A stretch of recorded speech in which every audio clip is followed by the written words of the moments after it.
It was December 7th, 1939, deep in the frozen forests of northern Finland. The world was at war again, but here, far from the headlines of Paris and Berlin, another conflict had erupted, quieter, lonelier, and far colder. The Finns called it Talvisota, the Winter War. The Red Army had crossed the border just a week earlier. Stalin's forces, millions strong, believed they could crush tiny Finland in a matter of days. It seemed simple on paper. Roll west through Karelia and Lapland, seize Helsinki by Christmas, and push the border farther from Leningrad. But paper maps didn't show what awaited them. A land of endless forests, frozen lakes, and nights so cold they killed the careless. At the northern edge of that invasion route lay a small cluster of wooden buildings, Suomussalmi, a town so remote that even most Finns had never heard of it. For the Soviet 163rd Rifle Division, it was just another objective on the road to Oulu, a port city whose capture would split Finland in two. For the Finns, it became something else entirely, a symbol of resistance. In the first week of December, Soviet columns began pushing along the Rata Road, a narrow track cutting through dense pine forest. It was barely wide enough for 2 trucks to pass, yet the Red Army sent in tanks, artillery, and supply convoys, stretching for kilometers. They advanced confidently. After all, the Soviet Union outnumbered Finland's tiny army nearly 3-to-1 in manpower and 10-to-1 in aircraft. But what the Soviets didn't have was experience in this kind of war. The temperature dropped to -40 degrees Celsius. Snow swallowed vehicles to the axles, and daylight lasted barely 4 hours. Most Soviet soldiers wore thin wool coats and city boots. Their rifles froze solid in the cold. Engines refused to start. Food turned to ice before it reached the front line. One Red Army diary would later read, "We did not fear the Finns at first. We feared the forest." Meanwhile, on the Finnish side, the defense seemed impossible. Colonel Hjalmar Siilasvuo, a calm, pragmatic officer, had only a few thousand men, mostly reservists, lumberjacks, and farmers from the Oulu region. Their uniforms were mismatched, their weapons outdated, but they had 2 priceless advantages: mobility and knowledge of the land. The Finns moved on skis, gliding silently through the forest like ghosts. They wore white camouflage made from bedsheets and wool, blending perfectly with the snow. Their rifles never froze because they knew to strip the oil that stiffened in the cold. And above all, they understood the terrain. Every frozen creek, every ridge, every shortcut between trees. Siilasvuo's plan was audacious. He wouldn't meet the Soviet columns head-on. Instead, he would slice them apart, divide the long, vulnerable convoys into isolated pockets the Finns called motis, like logs chopped for the fire. Each moti would be surrounded, starved, and destroyed in turn. It was a strategy born not from strength, but from necessity. The art of survival turned into warfare. By mid-December, the Soviets had reached the village of Suomussalmi and captured it easily. Its 400 residents had already fled. For a brief moment, the Red Army believed victory was within reach, but then the winter closed in. Siilasvuo struck first at their flanks, sending ski troops to cut the road behind them. Night after night, Finnish patrols appeared out of nowhere, attacking supply wagons, torching fuel trucks, and vanishing back into the woods. The Soviets tried to chase them, but sank waist-deep in snow, their movements sluggish and predictable. "They were everywhere and nowhere," one survivor wrote. "You'd fire into the trees, and only the silence answered." The Soviets built fires to stay alive, and those fires gave away their positions. The Finns attacked in the dark, rifles cracking, and Molotov cocktails flaring like comets against the night sky. That's where the weapon got its name, the Molotov cocktail, a sarcastic gift to Stalin's foreign minister. "Here's a drink for Molotov," Finnish soldiers joked, "with our compliments." Within days, the Red Army's confidence dissolved. Radio messages grew desperate. No food, no ammunition, men freezing. One report read simply, "All horses dead." Colonel Siilasvuo listened to intercepted transmissions and knew his plan was working.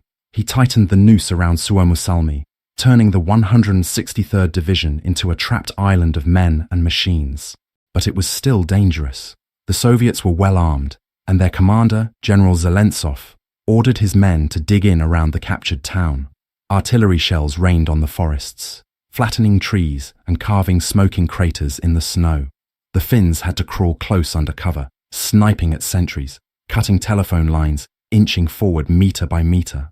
By Christmas, the entire battlefield had become a frozen labyrinth of trenches, snowbanks, and corpses half buried in white.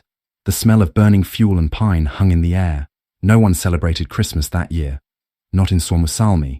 On December 25th, Siilasvuo gave a quiet order. "We will take the village." It wasn't shouted or written on any banner. His men simply nodded, adjusted their skis, and vanished into the woods. That night, under a sky full of northern lights, Finnish detachments moved in from every direction. 17 small units converging on Suomussalmi, like wolves closing in on wounded prey. They attacked at dawn. The snow exploded with gunfire, the village lit by burning huts. Soviet soldiers stumbled from buildings, blinded by smoke and frost as white-clad figures darted between the flames. A Finnish private later recalled, "You didn't feel your hands or your face. You just saw shapes moving and pulled the trigger. Then it was quiet again." By evening, the Red Army's hold on Suomussalmi began to crumble. The 163rd Division had lost nearly half its men. The survivors huddled in shattered basements or tried to retreat east, only to find the Rate road cut off. For them, the road home no longer existed. By the final days of December 1939, Suomussalmi was no longer a town. It was a graveyard of shattered timber and iron, the snow stained black with soot and red with blood. The once proud 163rd Soviet Rifle Division, more than 11,000 strong, was now starving, freezing, and dying by the hundreds each night. Their lines of communication had vanished, cut by Finnish ski patrols gliding unseen through the trees. Ammunition ran low, and food had become frozen blocks of horse meat. Fuel was gone. Fires were forbidden because they revealed positions, yet without them, soldiers froze to death where they sat. The temperature had fallen below -43 degrees Celsius. Even the snow squeaked like glass when stepped on. Finnish reconnaissance teams could hear Soviet radios crackle through the night. One intercepted message said it all. "We are encircled. The enemy is everywhere. We will fight to the last cartridge." Colonel Siilasvuo, watching from his forward command post, knew this was the moment to end it. But he also knew he had to be careful. A cornered enemy, even starving, could still be deadly. So he waited, tightening the ring day by day, letting the cold and hunger do their work. In Moscow, Stalin grew impatient. The Winter War was supposed to be an easy victory, a show of Soviet might. Instead, reports from the front described entire divisions disappearing into the forests of Finland. The world was watching, and humiliation was not an option. Stalin demanded results. So he ordered the 44th Rifle Division, fresh troops from Ukraine, to march along the Rate road and relieve the trapped 163rd at Suomussalmi. On paper, the 44th looked formidable. 17,000 men, dozens of tanks, hundreds of trucks. In reality, it was a column too long, too slow, and too exposed. The Rate Road, a narrow trail twisting 30 kilometers through frozen forest, was barely wide enough for 2 vehicles to pass. Every bend, every hill, every patch of open ground was a potential ambush site, and the Finns knew every inch of it. As the 44th began its advance on New Year's Day, the temperature plummeted to 45 degrees. Men's eyelashes froze together, rifle bolts jammed solid. One Finnish officer watching through binoculars remarked quietly, "They are marching into a white coffin." Siilasvuo divided his ski battalions into mobile strike groups. Their mission was simple: cut the column into pieces. Under the cover of blizzards, the Finns struck fast, hit-and-run attacks that shredded the Soviet convoy. They'd ski in, throw grenades at trucks, fire a few bursts, and vanish before the Soviets could react. The white camouflage made them invisible against the snow. To Soviet soldiers, it was like fighting ghosts. A Red Army driver later described it. You saw nothing but snow. Then suddenly, a white shape rose from the ditch and your truck was on fire. The Soviet column quickly broke apart into isolated pockets, each surrounded and cut off. Motti warfare again. The Finns never tried to take on the whole division at once. They just dismantled it, piece by piece, convoy by convoy, like chopping logs for a winter fire. By January 3rd, the road was littered with burning vehicles, dead horses, and wrecked tanks frozen solid in place. The temperature kept falling.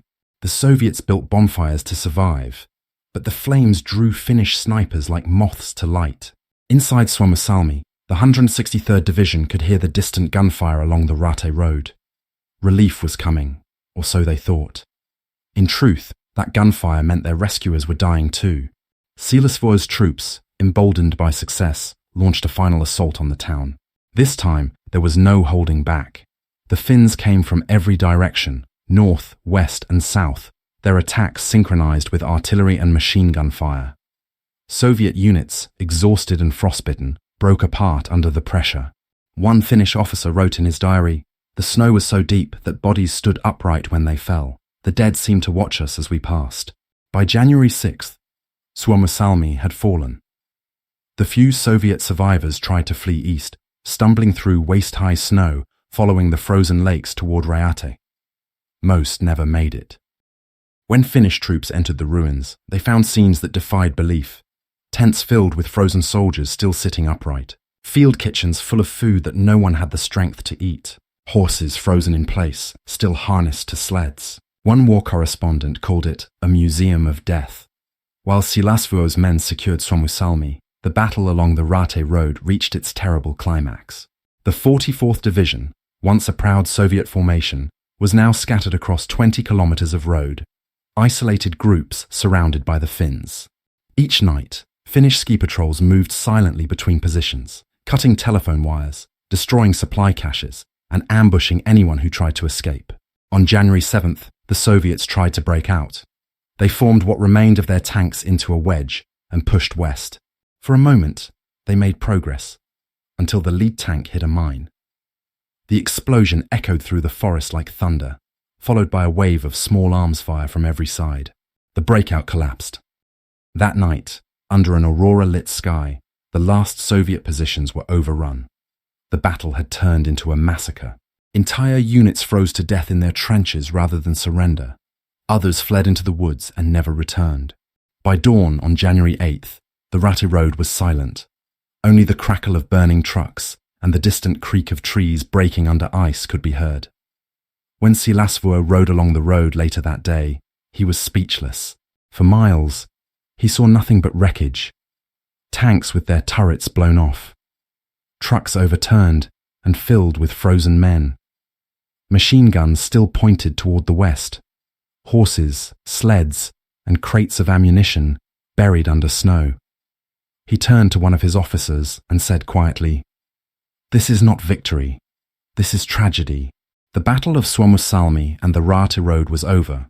In just over a month, the Finns, 11,000 men, had destroyed 2 entire Soviet divisions, totaling nearly 30,000 troops. Finland had lost around 900 men. The Soviet losses were estimated at over 27,000, dead, wounded, or missing. It was one of the most lopsided victories in modern military history, but the victory came at a cost. The battlefield was a frozen wasteland, littered with the remains of men who had never wanted to be there. Many of the Finns wept as they moved among the dead, pulling letters from frozen pockets, words from mothers and wives, written in languages they didn't even understand. One Finnish soldier later said, "We pitied them. They were young, like us. They froze, like we could have. Only luck and the forest saved us." The war would continue for 2 more months, but Suomussalmi became a symbol, proof that courage, cunning, and knowledge of the land could defy impossible odds. The world would come to call it the frozen hell. The morning after the battle, silence hung over Suomussalmi like a shroud. The forests that had echoed with rifle fire and explosions for weeks were now still. The kind of stillness that only deep winter can bring.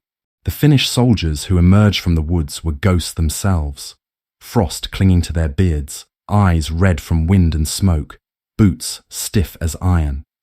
They had survived one of the harshest campaigns in modern warfare. But as they walked the Rate Road, they realized victory had come at a terrible price. The air smelled of burnt fuel and frozen flesh. The snow was littered with the twisted wrecks of Soviet armor. T-26 tanks frozen mid-turn, trucks stacked with the dead, their faces preserved perfectly by the cold. The Finns buried their own first, quietly, marking the graves with pine branches. Then, when they could no longer ignore it, they began to bury the Soviets too. There were too many to count. A Finnish chaplain later wrote in his journal, "We buried them where they fell. We prayed for them, for they too were sons of mothers far away. The frozen landscape swallowed the dead, and within weeks, new snow erased nearly every sign of what had happened. But the memory, and the stench of fuel and smoke, lingered long after. News of the victory spread quickly. When reports reached Helsinki, people wept openly in the streets. For a nation of barely 3.5 million people, every battle mattered, every name counted. And Suomussalmi wasn't just a victory. It was proof that Finland could survive. Headlines in the West called it the miracle of the North. British and French newspapers hailed the Finns as heroes, underdogs standing alone against Stalin's empire. In London, a journalist wrote, "While Europe trembles before tyranny, the Finns, armed with skis and courage, have given the world back its faith." The world took notice. Military observers from across Europe studied the Finnish campaign with astonishment. How had a poorly equipped army defeated the Red Army, one of the largest forces on Earth? The answer lay not in weapons or numbers, but in adaptation, the Finns' ability to turn the environment itself into a weapon. Colonel Hjalmar Silasvuo became a national hero almost overnight. He was quiet, unassuming, and analytical, the kind of commander who listened more than he spoke. When a reporter asked him after the battle how he had achieved such a victory, he simply said, "We learned to think like the forest." His troops called him the Wolf of Suomussalmi, a man who had led them through hell and back, but even he was haunted by what he had seen. He kept a small leather notebook where he wrote each day's losses. On the final page, after the victory, he simply wrote one line, "May we never have to fight this battle again." Military academies still teach it today. It is cited as the blueprint for winter warfare, guerrilla defense, and adaptation to hostile environments. And yet, beyond the textbooks, there's a quieter truth, one that can't be measured in tactics or tonnage. It's in the stories of the men who endured it, in the frostbitten letters found in their pockets, in the silence of the pine forests where, even now, rusted metal and bones still sleep beneath the snow. When you stand on the right road today, you can still feel it, the weight of history pressing through the cold air. There's a small museum there now, and a memorial built from black stones. Each stone represents one fallen man, arranged in a long curve that seems to stretch into the forest. The wind hums through the trees, the same wind that once howled through that frozen hell. A plaque at the entrance bears a simple inscription. They gave their all for Finland, in the coldest of nights, in the darkest of forests. And beneath it, another line, carved in Finnish, "Never again shall this happen." The Battle of Suomussalmi became more than a story of war. It became a lesson in resilience, unity, and the cost of survival. Against all odds, 11,000 men had stopped an army of 30,000, not with superior weapons, but with courage, cunning, and the unbreakable will to endure. That's the legacy of the frozen hell, a reminder that even in the bleakest cold, the human spirit can burn bright enough to light the world. The fires of Suomussalmi eventually burned out, but the lessons from that frozen battlefield never did. In the months that followed, generals across Europe pored over reports from Finland, stunned that a nation so small could inflict such catastrophic losses on the Red Army. It wasn't just a story of bravery. It was a study in adaptation, a reminder that numbers alone don't win wars. Terrain, weather, leadership, morale, these intangible elements, invisible on maps, had proven stronger than divisions of tanks and artillery. For the Finns, the victory became a point of pride, but also a haunting memory. The Winter War continued for another 2 months, until March 1940, when Finland finally signed the Moscow Peace Treaty. It was forced to cede about 10% of its territory, including parts of Karelia and the north, but it remained free. That alone was remarkable. Stalin had expected total conquest. Instead, he got a bitter, partial victory at enormous cost. And the world had seen something it wouldn't forget. The Red Army, vast, modern, terrifying on paper, had bled in the snow. In Berlin, Hitler watched with fascination. The failure of Soviet forces in Finland reinforced what he already believed, that Stalin's army was inefficient, poorly led, and vulnerable. German intelligence officers used the Battle of Suomussalmi as evidence that the Soviet Union could be defeated swiftly. When they began planning Operation Barbarossa, the invasion of the Soviet Union in 1941, many of their tactical assumptions rested on what Finland had achieved in the winter of 1939. They weren't entirely wrong, but they didn't understand why Finland had succeeded. They saw the victory, but not the struggle behind it.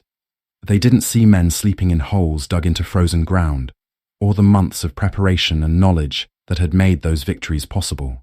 And when the German armies found themselves trapped by snow and cold 2 years later, outside Moscow and Stalingrad, those lessons came back. Too late, and at a terrible cost. Meanwhile, inside the Soviet Union, the defeat at Suomussalmi was dissected in brutal fashion. Officers were executed or sent to gulags, and military doctrine was rewritten. For the Red Army, it was a harsh awakening, a realization that courage was not enough without flexibility, leadership, and respect for the environment. In the years that followed, the Soviets quietly learned.